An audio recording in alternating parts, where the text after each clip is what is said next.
আমি সবাইকে অনুরোধ করব বাংলাদেশের যে আপনারা সরকারকে বয়কট করেন, পাবলিকলি বয়কট করেন। 30 লক্ষ লোক এই আওয়ামী লীগ আমাদের ফকির হয়েছে মাননীয় স্পিকার। আমরা নতুন প্রজন্ম দেখতে চাই মাননীয় স্পিকার। গাধাকে দিয়ে ঘোড়ার রেস দৌড়ানো হচ্ছে।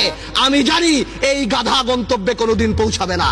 30 থেকে 40 হাজার কোটি টাকা বিদেশে চলে গেছে মাননীয় স্পিকার। প্রথম আলোতে দেখলাম উনি মাশাআল্লাহ 1200 কোটি টাকা কামিয়েছেন। আলহামদুলিল্লাহ। এই টাকা দিয়ে করবে কি? 1200 কোটি টাকা দিয়ে বানিয়েছেন।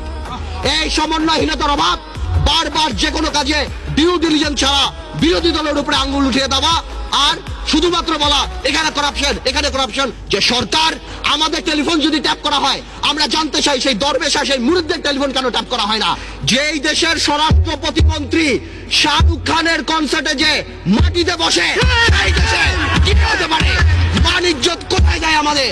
নতুন প্রজন্মের রাজনীতিবিদ হিসাবে